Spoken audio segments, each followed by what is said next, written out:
Assalamu alaikum. Welcome to Game Changer. I'm Mariam Zia. Asia is one of the largest continent of Earth, and different regions of Asia have different climates, due to which Asian region is prone to natural disasters like earthquakes, tsunamis, typhoons that cause widespread destruction. These natural disasters pose a serious threat to the stability of the Asian region. In today's program, we will discuss the challenges as well as opportunities posed by these natural disasters to our region. We will also explore what strategies have been developed by the developing countries to deal with these natural disasters and the lessons that can be learned from those experiences. To discuss this and more, I am joined in the studios by Dr. Fazlur Rahman, who is Director, Pakistan Institute of China Studies, Sargodha University. Welcome to the program, sir. With him, I am joined in the studio by Dr. Zafar Nawaz Jaspal, who is IR expert and senior analyst. Welcome to the program. And we are being joined by Mr. Humayun Khan online, who is an IR expert and senior analyst. Welcome to the program. So let me start with you, Dr. Fazal. When we talk about the natural disasters, specifically in Asian region, what are some of the main causes of these natural disasters in our region? Well, the natural causes are there, like earthquakes are there, like tsunamis are there, which are created by earthquakes. Then there are typhoons, then there are volcanic eruptions and things like that. These things are beyond our control. But mitigating the challenges which comes as a consequence of these natural disasters is to some extent in our control. So as far as these natural disasters are concerned, they have been happening as long as this earth was created, and now they are going to continue, but their intensity, as you have mentioned, is sort of increasing, and that is perhaps because of the humankind's meddling with the nature. So these are natural disasters as well as man-made disasters, we can call them. So Dr. Jaspal, when we talk about these natural disasters and we look in the Asian region, what do you see? What are the main or the recent years, what are the main disasters that hit our region? I think that when you examine in our region, and in Asia, most of the developing countries are in the southern part, north-south divide. We find that the similar kind of disasters have been taking place in the other parts of the world, but we are more vulnerable because of we are not prepared to face them, or our response mechanism is very weak. In this context, if you see that in the recent history, in the last 1 decade, or nearly more than 1 decade, one of the biggest disasters was tsunami in Japan, of course, which destroyed their nuclear power reactors and brought a big shock for and still the Japanese they are still dealing with it. Dealing with it. They are not coming out of that fear, though there was no radiation impact, but still. Then we find that in the last 1 decade or more than nearly one, Pakistan is one of the biggest, you can say, victim of this. In 2005, we had an earthquake. In 2010, we had a floods. And again last year, 3.2 trillion economy damage, and still 70% Pakistan was under the water. So these are the very much there. Then you find that earthquake now recently, and still world is dealing with it, in Turkey and Syria. So we find that all these kind of the disasters in the Asian region that has been exposing the vulnerability of these people. And I here to repeat what the Dr. Fazal pointed out, that our response to the nature is also very much, because one of the biggest reasons which have been identified, there are two. One is visible and one is hidden. One reason in this context is this pollution. Of course, I want to talk about that. Mr. Humayun, we are talking about the causes of these natural disasters, because we have seen in the recent years the frequency as well as the gravity of these events have been massively increased. So when we talk about how much climate change and the global rise in temperature have played a role in the frequency of these natural disasters. Yes, Mariam, I guess I would start from where Dr. Fazal was mentioning about the human impact on these climate disasters or these natural calamities which are coming. So there are like basically two different things. It's basically nature has its own course to take, and then there are humans which are impacting on the regularity and severity of the natural disasters. So there are many, many reasons. There's huge population growth in last 2 or 3 Growth of decades. cities, urbanization, that is one Absolutely. of the factors. Apart from that, the use of energy, deforestation, soil erosion. There are many, many, many other factors, but one of the major factor is this unstoppable growth of population in all around the world, and especially in Asia. We have the highest growth rates in the world. So because of that, there is bad planning in a lot of bigger cities. Because of that, what you were mentioning, there is a rise in temperature because more people are using energy, more forests are being cut to cater for the food needs of these population which is there. So a lot of these factors are growing. But then again, there are natural disasters which are also happening. And what we need to do is we need to find mechanism for cooperation to deal with them. We have seen in Pakistan, we have seen in Iran, we have seen Afghanistan, next door neighbor, where there is a man-made calamity and then there is a natural calamity. We are now seeing Turkey, Syria, and other countries. We have seen Japan, which has basically been hit by one of the worst earthquakes in recent history when the tsunami occurred. And to add to that, Pakistan is one of those three countries in last 20 years, which, according to a very authentic report called German Watch, that we have been hit by 98 different events where we have calamities from earthquake, where we have severe weather patterns, where we have glacial outburst, where we have floods, where we have earthquakes, and this is not going to stop. Dr. Jaspal was just mentioning that the recent floods have cost Right, we will 70% be of the talking country. specifically about Pakistan later in the program.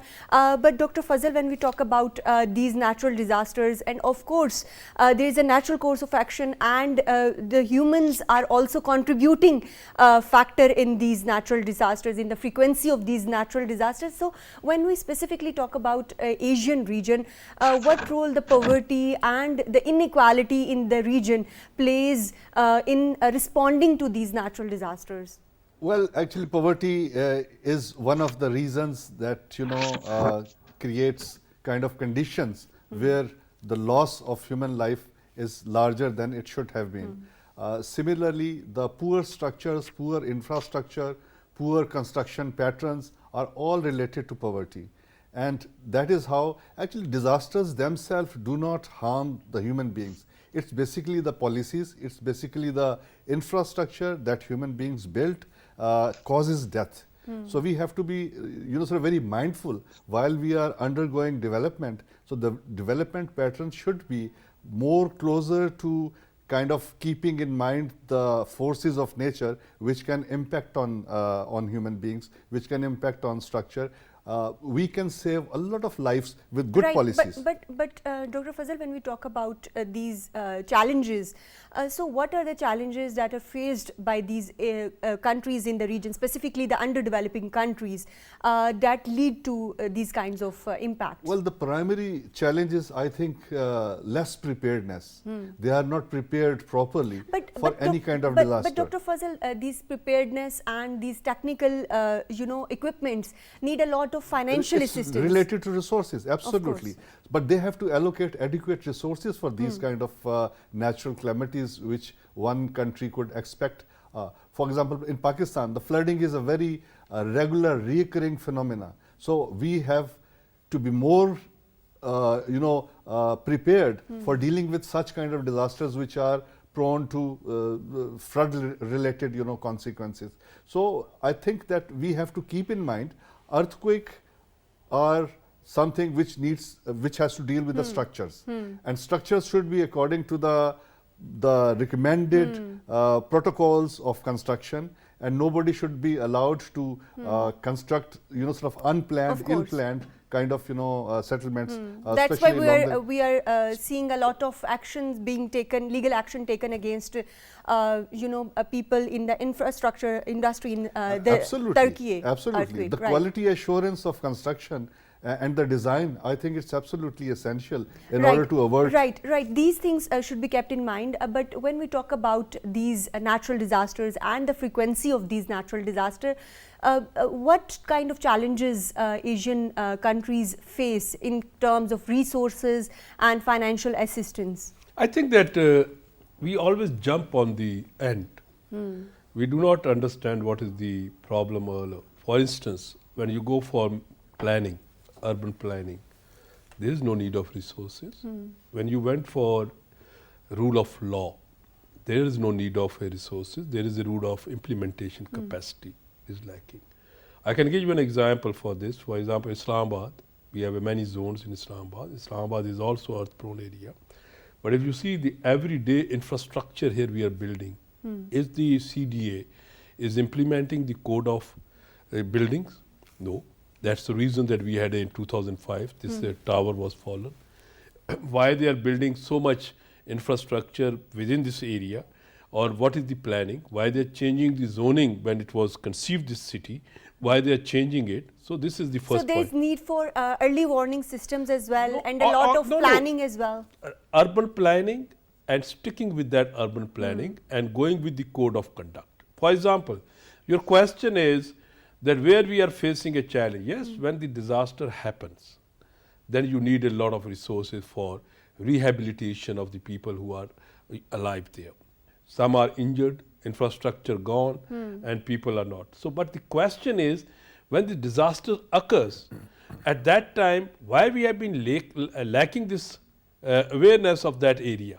So, if you are investing or this urban planning is going in a manner that the region or the area is not permitting you 2-story building and you are going for a 10-story building, and then within this 10-story building you are using the some kind of the things which are not recommendable. There are a lot of issues. So, Mr. Humayun, we are talking about the issues that start basically from the planning phase. So, when we looked at basically in the developed world, what kind of strategies are adopted in those countries to better deal with such kind of disasters? Because even if we see in our region, Asian region, we have the example of Japan as well. Yes, I think yes, it's very pertinent to ask ourselves this question that these natural disasters or man-made disasters are happening for a very long time and they continue to happen. Developed countries have made up a proper mechanism, which Dr. Jaspal and Dr. Fazal earlier was mentioning, that you have to have proper planning, early warning system, code of conduct for building. Particularly, Japan is on those tectonic plates where regular occurrence of earthquakes are happening. Even the last earthquake that caused the tsunami was on the Richter scale of something to the tune of 9 or something for that matter. But course, had that had 9.1. happened in any South Asian country, the impact of that would have been catastrophic.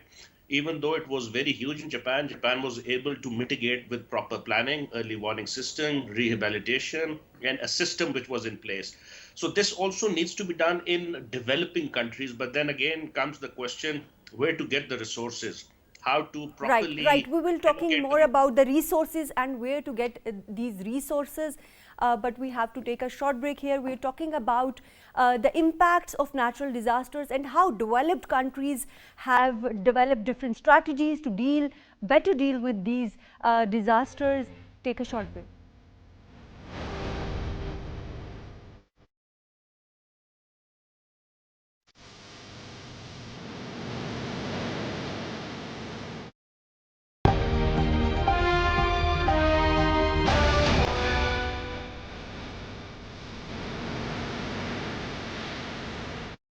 Welcome back. We were discussing earlier that how in 2011 a 9 magnitude earthquake hit Japan. So, Mr. Humayun, we were talking about that how it triggered tsunami in Japan in 2011, and of course they are still dealing with the economic losses. But when we talk about the infrastructure development, how has the developed countries like Japan has decreased the losses in case of such disasters?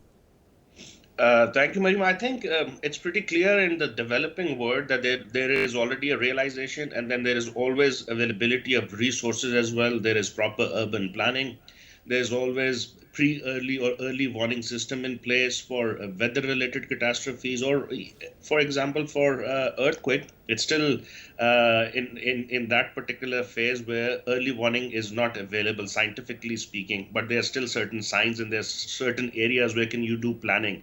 So what Japan has done is like they've made sure that whatever the post reconstruction of earthquake is happening, all the buildings have to follow a code of conduct, and then they have the technology that they could bear a certain amount of earthquake, depending upon what and how much Richter scale it is.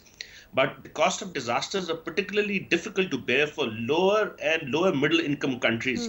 And that tends to depend on ad hoc solution. For example, when earthquake has happened in Pakistan or other developing countries, we go for emergency loans. We are asking, or we are diverting other limited financial resources to helping our vulnerable communities. So the lack of financial resilience mechanism for disasters often delay economic recovery, and it prolong hardship for governments, particularly in the global south.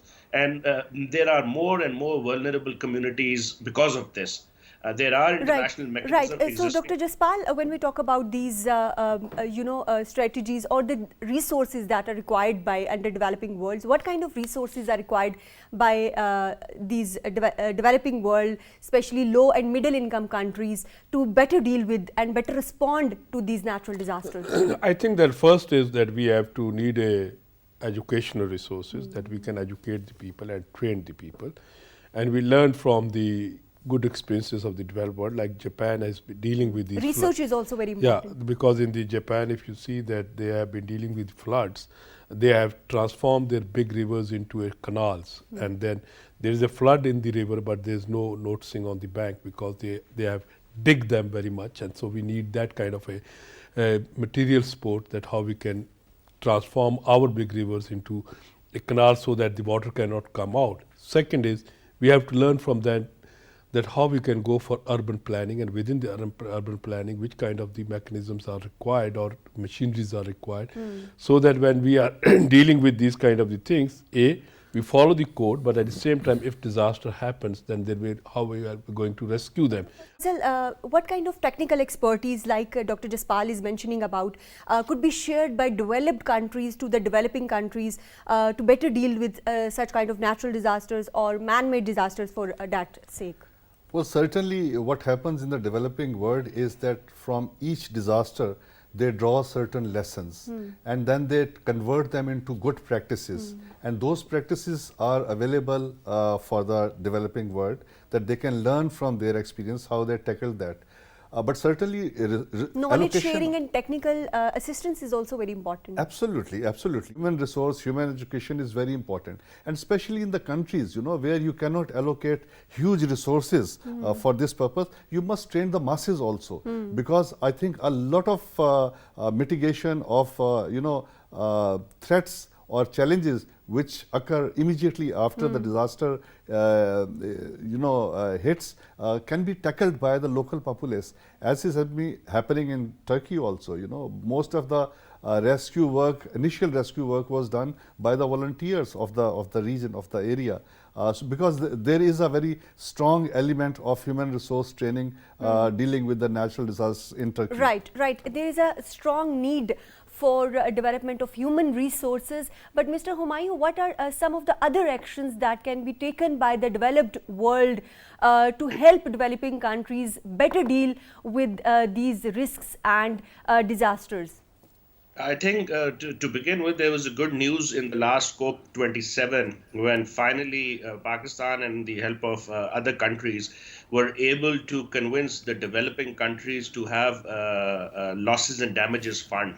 Because there was a great gap between how the developed world has progressed, and because of that progression there is an impact on climate, and climate change is a reality, and because of climate induced catastrophes the developing south was suffering.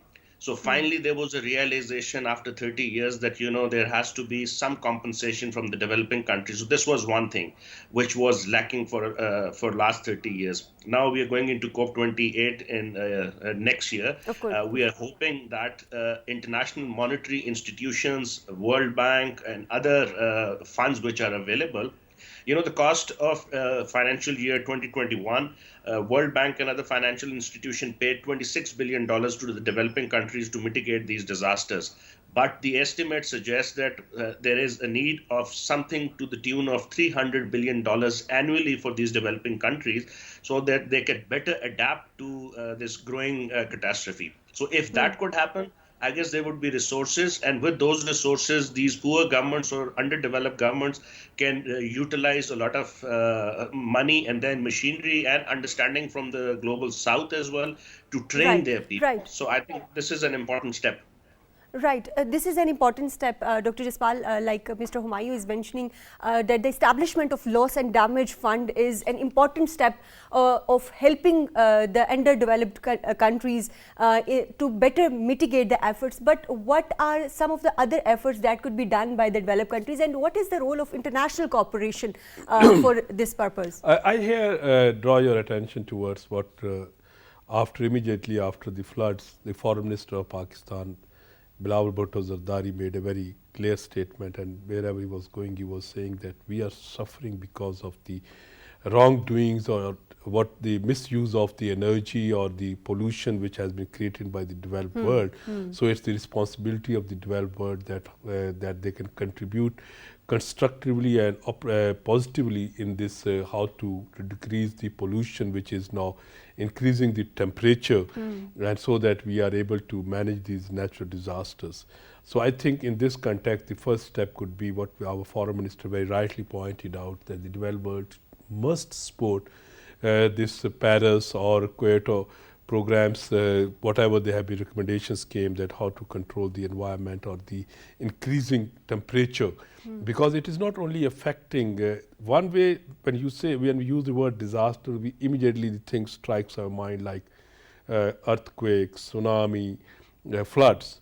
But at the same time, we have to take into account that because of this change of the environment and change of the weather, our temperature early, for example, in Pakistan now we are expecting early summer, and this is affecting our wheat crop. This is going to affect our citrus crop. This is going to affect our vegetables crops.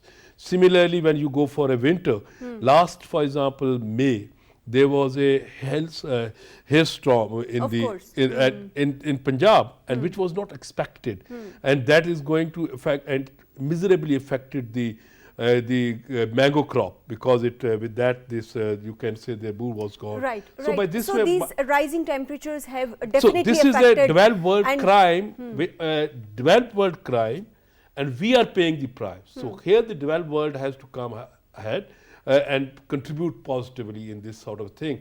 So when you look about these kind of things, we have to go. Dr. Fazal, like Dr. Jaspal rightly mentioned about the impacts of things that are done actually by the developed world on the developing countries, what needs to be done? What kind of trainings, like you earlier mentioned, disaster preparedness trainings, public awareness messages, what needs to be done to better deal with the impacts of these disasters? I think during the normal times, there's ample room available for bilateral, multilateral cooperation for disaster management. I think trainings is one, and provision of equipment, and perhaps there could be a regional pool of resources as far as disaster management is concerned. And that can be created. For example, in Southeast Asia, there is this kind of a pool that all the 10 Southeast Asian ASEAN countries, wherever there is a disaster, they can pool their resources and shift those resources to the disaster hit area. But what Jaspal was referring to is very important, that there are some disasters which are instant in nature, but then there are some simmering disasters, and I think the simmering disasters can be controlled, contained through better policies, better warning system. For example, water scarcity, water management, which can impact life directly, which can impact your food security directly. I think such kind of disasters can be avoided. Right, these kind of disasters can be avoided, but Mr. Humayun, let's talk about the role of regional cooperation in mitigating the impacts of these disasters. And we know that in 2019, Regional Scientific and Technical Council for Emergency Situations was established. What was the role of this organization, and how it has helped the countries to better deal with the impacts of natural disasters? I think this is not only the recent one an organization that you are mentioning. There are multiple other organizations. For example, United Nations Development Program (UNDP).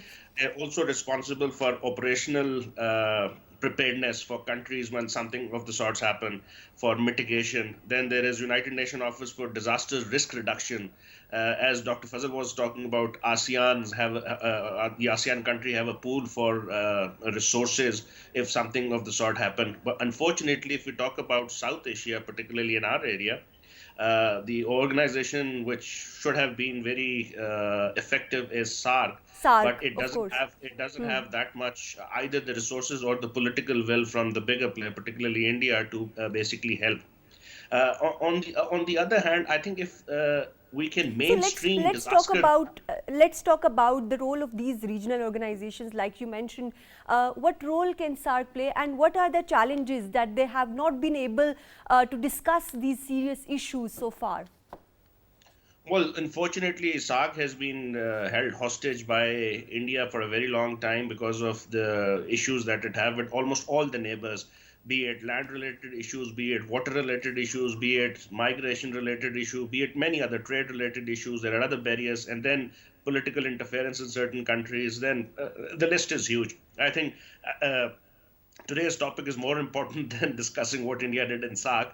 I think if we could add mainstreaming of disaster risk management into developing countries' planning, this could sort of if not reverse the trend, but it would slow the trend of these rising disasters' impact on whatever these countries are suffering. And obviously, cooperation probably is the only solution. And we have seen in last 2 or 3 years, when COVID has struck the entire world, a lot of developing countries or developed countries have jumped into helping the developing countries, particularly China, particularly Germany, many other European countries, United States of America. And there was this collaboration, not initially, but later. So if we had this realization that we are suffering and we can get together, I think that could be a very best way forward. Right. So, Dr. Jaspal, we keep on talking about and discussing about the role of these regional cooperation organizations which are already in place. But what role can they play to effectively mitigate the impacts of these natural disasters? I think that the number of the regional organizations have an agenda to deal with the non-traditional security challenges. In this context, of course, SARC can play a role, and because in this case we have seen that in the 2019, if I'm not wrong, the Uzbekistan, Tajikistan, and these countries have their. Of course, and they developed this regional scientific and technical council. Because they can cooperate with each other and they can share the data that what is happening, and then basically. So, what lessons can we learn from this? Because lessons we learn from each other's practices. The practices, for example, I can give you a hypothetical scenario that today we are facing. So how effective have been this council? It was established in 2019. These are the discussions. Right. And these councils become effective when we start using them. As I was giving you a hypothetical scenario that today we have in China, Turkey, this is happening. So we learned from there what was where they went wrong and how why the relief process was slow despite availability of everything. So this is the process which we have to come. Then we have to learn from the Japan. And similarly, if you see this famous Quad organization, Quadrilateral Dialogue, which started between the Japan, United States, India, and this Australia.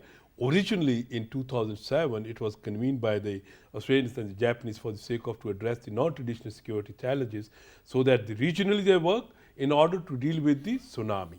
So regional organizations play a very effective and you can say result-oriented role in this context. For example, as I said in the beginning, SARC.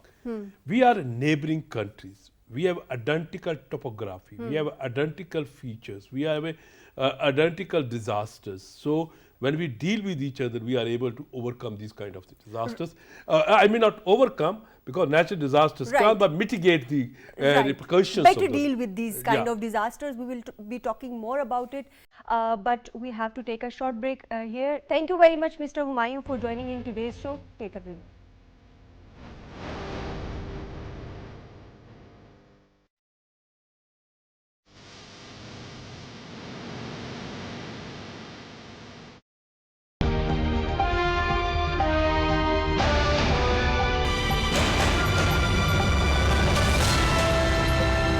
Welcome back. We are talking about the natural disasters in the Asian region and the impacts of these natural disasters. What can developing countries learn from the experiences of the developed countries? Dr. Jaspal, like we were earlier discussing, let's talk about how governments can, deal with international cooperation organizations or the regional cooperation organizations to better deal with these disasters. I think that without the government initiatives and collective approach of the governments, I think that the best way is that they have to adopt a collective security response to these non-traditional security challenges such as the natural disasters. In that, when the government cooperate, they target, they identify what are the reasons. And there are many governments which are successfully dealing with the disaster, like building codes, like rivers, dealing with the floods, managing these kind of the things. And then in the disaster, you have a post-disaster, how to deal with the post-disaster situation. Of course, one government, when there's a regional organization, they can make a regional mechanism. Let's say we have an ECO, Economic Cooperation Organization. Within that, we make a fund that if one country is going to suffer, how we have to support all of us to them with the medicines, the trainers, and these kind of things. We have a disaster management here, you can say institution. We are training the people. So when somewhere if the problem happens, all this crew can go there. So these kind of the things we can cooperate one another. There is a lot that needs to be done. Yes. But Dr. Fazal, I want to talk about the recent floods that hit Pakistan in 2022 and the impacts of these, floods. And like Mr. Humayun was earlier mentioning, that a loss and damage fund was created after the efforts of Pakistan. So how do you see these funds coming in and the impacts of those funds on actually rehabilitation and reconstruction of the affected communities? Actually, generating resources for the affected areas for the post-event, post-disaster, right. Post-disaster event, like management. I think that is very important. That is very crucial because no single country can do it on its own. So it has to be, either through some international mechanism or through some pooling of resources. In terms of so what needs to be done in the context of Pakistan, I think that we have to make a very fair need assessment of what has happened, what is that is required for rebuilding, rehabilitating. What steps should be taken to prevent such kind of natural disasters in future, or to better deal with them? Well, naturally, there is a pattern to the climate change, and we have to, I think, invest more resources into research on monitoring and assessing the climate change patterns, especially in our region. And then we'll be able to forecast what kind of natural calamities with reference to climate change can take place in Pakistan. So I think there has to be more research-oriented policy formulation in the country, and we should prepare in the normal times for dealing with such kind of eventualities. For example, now I think the construction in our northern areas where the floods hit very badly is again along the riverbeds, it's along the water streams. So again, God forbid if something happens, then again those will be washed away. So I think those should be there are laws, there are regulations, but they are not implemented as been mentioned earlier by Dr. Jaspal, that implementation of rules, regulations regarding the areas or sphere which is related to kind of disaster management has to be there. Right. Better planning is required, like we keep on talking about it. But of course, these kind of disasters, especially when we talk about the floods 2022 in Pakistan, they were on a massive scale. What kind of support can be given by or should be given by the international community to Pakistan to build the infrastructures that has been damaged? I think that the first thing which we have to done is that the international community must guide us how we can re-evaluate our mistakes. Because when you see this flood, of course, the rain 48 hours rains or for more than those, that is a natural calamity. But at the same time, in the rivers, we have seen that there were hotels were built and they were, and then our bridges. So international community have to visit us and see that why Pakistani bridges have been gone down. If you see the old bridges, they are 6 feet or 10 feet higher than the riverbed, and now our bridges are very much nearer to it.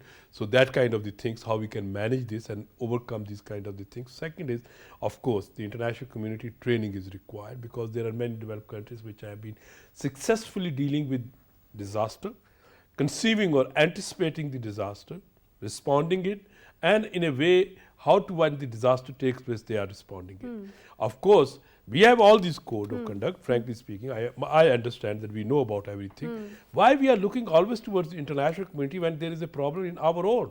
Because there is a need of rule of law.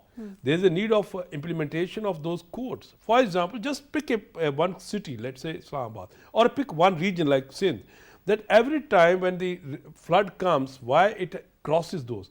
Why there is a natural flow of the waters in the rivers like in Kacha? Why you are making, if you are using it for agriculture, but don't make the dams, what you call it, block the water. So there are different things, different ways. Better planning is required. And no, not planning only. Planning is there. Better execution of the rules of the law, or you can say rule of the law.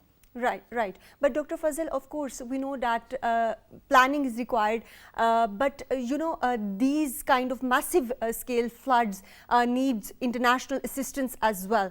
What lessons could be learned from the recent, pledges that were made for Pakistan's flood victims, and what can be done to mitigate the impacts of these future disasters? Basically, the settlements should be, in designated areas. They should not be haphazardly constructed along the riverbeds here. So most of the, affected people, they were very close to the, rivers and water streams. So they were affected more. My concern is, the post-flooding psychological trauma that the people are going through. Who is going to take care of that? The families sitting in the open for longer durations, children getting sick, and there's a mental health issue also, which is part of rehabilitation of the people. I think there has to be some mechanism also to deal with that trauma. Right. What kind of mechanism? I think that there should be like trained volunteers. There should be NGOs, INGOs, which will be training people how to deal with stress, how to deal with the disastrous kind of mental state of affair. So there is a protocol for that. There is a regime which is related to the mental health. So I think that is also what is required in this sphere that we are discussing. There are a lot of issues surrounding these natural disasters and the impacts they leave specifically on the communities. We know that women and children are basically more prone to these natural disasters. So let's talk about the role of regional cooperation organizations. How can they play a better role in coordination among the countries in the region so that they can share resources and learn from each other experiences, specifically when we talk about SAARC in our region? SAARC is a dead organization for the time being since last few years because of India's, you can say, haughtiness in it. But of course, regional organizations... So do we need some other mechanisms in place to deal with these disasters? Regional organizations' role cannot be avoided ECO, because, SCO. because we have many regional organizations which provide us connectivity. And on the basis of that connectivity, we learn from each other. And when you have a regional organization, and within the regional organization, if you have a component that how to address the natural disaster, how to anticipate and then respond to them, and how to prevent the natural disaster, because of course natural disaster cannot be prevented, but at least there can be, its effects can be mitigated, which we have been highlighting since the beginning of today's program. So having said this, of course regional organizations have a role because we are living in an interdependent world, and we are a victim of a crime not committed by one state but committed by entire world, like pollution or these kind of things.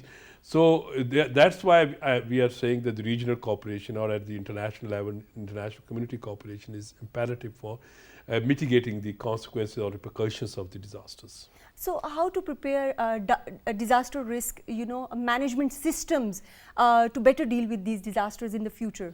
I think that the regional countries can pool resources. They can create a rapid response force for disaster management. They can conduct workshops, trainings at different levels, which makes the capacity of each state, better, which can enable the people to look after themselves also.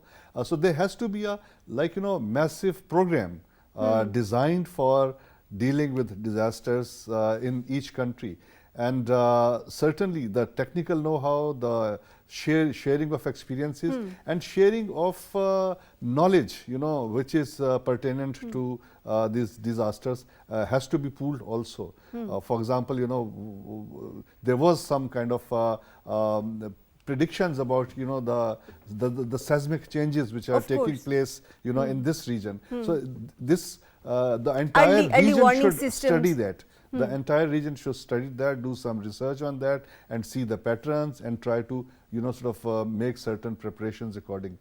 Your take on this, Dr. Jaspal, that how can regional countries pool together to better deal with these disasters in future?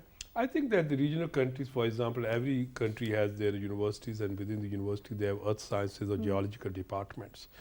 There's a need to have a network of these geological departments, so that what a research we are conducting at the Quaid-e-Azam University, the same research we can share with the Uzbekistan University, and then we can develop one pool of resources. On the basis of that, we can study the seismic or the earth, and then we share the data with one another. This is the first step. Second is, as we have been repeating and saying again and again, that there's a need to have a human resource, that people are trained, automatically they start responding and they are going there. And third is, of course, that within the regional, there can be a regional, within the regional organization, you have a fund for the affected areas. For example, today, if you see in the Sindh province of Pakistan, due to the floods, crop cultivation delayed, and there is not. So we can also study the late varieties, and we share the seeds of the late varieties, that if somewhere floods comes, and in the post-flood time, if there's a wheat crop or XY crop, so how we can deal with that kind of the situation, how we can assist them. So there is a need of a scientific pool, there is a need of academic research pool, there is a need of resources pool at the regional organization, and by virtue of that we are able to address the regional challenges within the region. And if you see, when we look about the organizational and connectivity, then a disaster at one place has a impact on the bordering or countries, spillover impact on others, in order to save those kind of the spillover. Of course, regional connectivity, regional organizations, efficient utility assist us in understanding and mitigating the repercussions of the disaster. Right. Thank you very much, Dr. Zafar Nawaz Jaspal, IR expert and senior analyst, for joining in today's show. Thank you very much, Dr. Fazlur Rahman, Director, Pakistan Institute of China Studies, Sargodha University, for joining in today's show. In today's program, we discussed the impacts of natural disasters and the causes of natural disasters, the lessons that can be learned from developed countries. We know that the natural disasters do not recognize borders. From earthquakes to typhoons to floods, South Asian region and the Asian region at large has been prone to these kind of natural disasters in the recent years. Communities as well as regional cooperation organizations need to step up to help those affected communities. That's all from Game Changer tonight. Take care. Allah Hafiz.